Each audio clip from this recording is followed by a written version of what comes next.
Hola a todos y todas. Hoy hablaremos sobre el tema de los terremotos. Aprenderemos un poco más de nuestros especialistas invitados. Tenemos a nuestra invitada Dayan. ¿Por qué se producen los terremotos?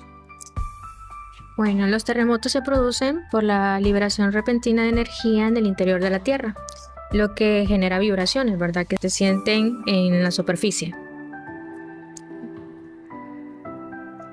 ¿Qué es hipocentro, epicentro, fallas y réplicas?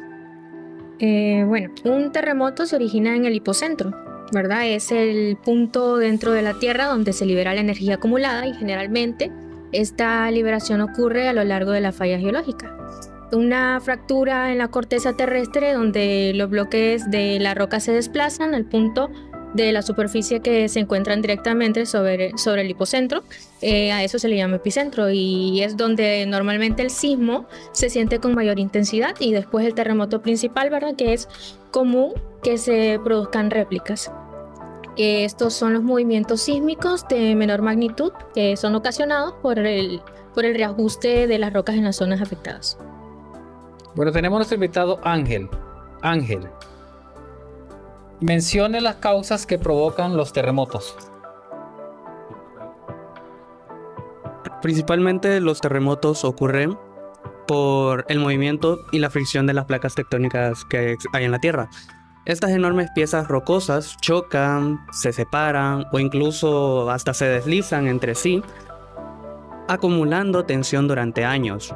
Cuando esta energía se libera de forma brusca, se generan ondas sísmicas que hacen temblar la superficie.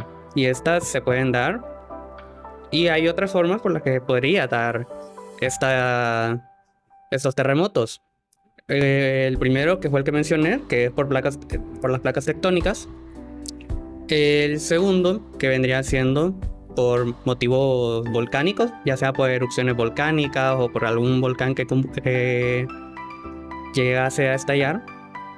Otro sería por colapsos o hundimientos, que esto se da cuando alguna caverna, cuevas llegan a colapsar y esto produce un gran movimiento en la Tierra. Y el último motivo, que serían por actividad humana.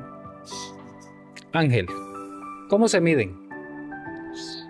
Pues para medirlo, en la actualidad se utilizan diversos instrumentos y técnicas que permiten conocer la magnitud y la ubicación de estos eventos. Uno de los instrumentos más utilizados para la detección de terremotos son los sismógrafos, ya que estos registran las ondas sísmicas producidas por los movimientos telúricos. Muy bien. Ahora tenemos a nuestra invitada Norma. Norma, diferencia entre un terremoto y tsunami. Ok, muchas gracias por la invitación. Tenemos aquí que un terremoto es el movimiento repentino de la corteza terrestre causado por la liberación de energías en una falla geológica. En cambio, un tsunami es una serie de olas gigantes que se forman generalmente después de un terremoto bajo el mar. Es importante recordar que no todos los terremotos producen tsunamis. ¿Cómo se forman los tsunamis? Los tsunamis se forman cuando un terremoto submarino desplaza una gran cantidad de agua. Ese movimiento genera olas que viajan a gran velocidad por el océano y al llegar a las costas aumentan la altura y pueden provocar inundaciones y grandes daños. Tenemos a nuestro siguiente invitado, Edward. ¿Qué hacer antes de un terremoto? Bueno, muchas gracias. Como primer objetivo sería identificar las zonas seguras. En estas tiene que identificar y localizar espacios alejados de ventanas, espejos y objetos colgantes o pesados que puedan caer o romperse. Como objetivo número 2 sería asegurar el mobiliario y equipos. Fije a la pared libreros, televisores, cilindros de gas y otros objetos pesados para evitar que se desprendan y causen lesiones. Y tengo como objetivo número 3 elaborar un plan de emergencia. Defina un punto de encuentro, rutas de salida, contactos de emergencia y establezca alternativas de comunicación por si fallan las redes. Y como último punto, tenemos armar una mochila de emergencia. En esta debe reunir suministros esenciales y de supervivencia. Entre estos debe incluir el agua, alimentos no perecederos, linterna, radio, baterías y medicamentos.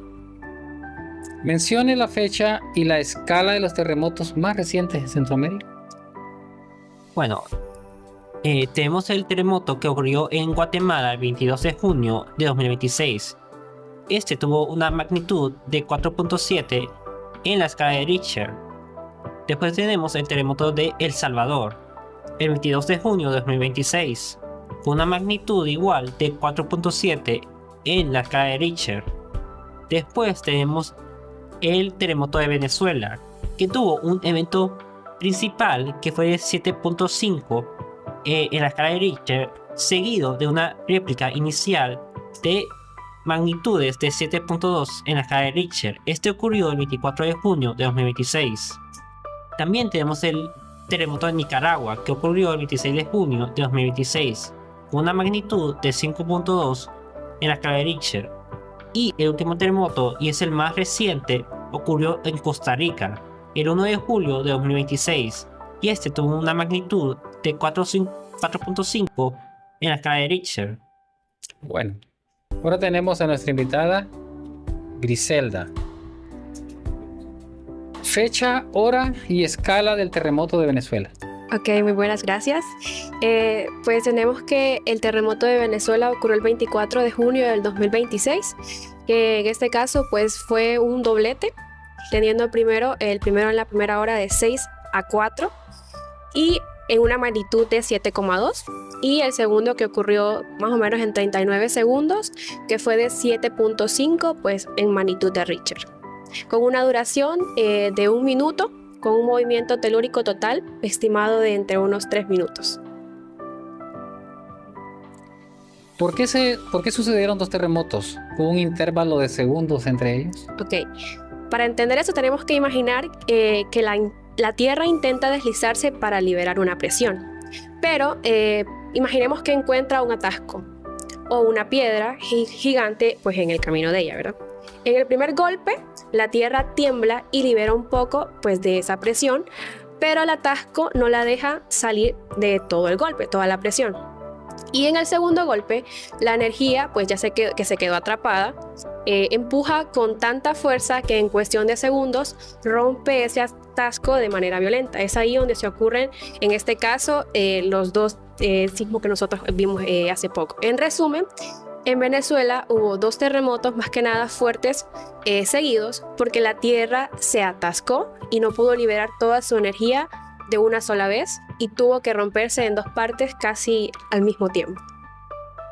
Muy bien, muchas gracias a nuestros invitados por la información tan valiosa que nos han proporcionado. Hasta la próxima.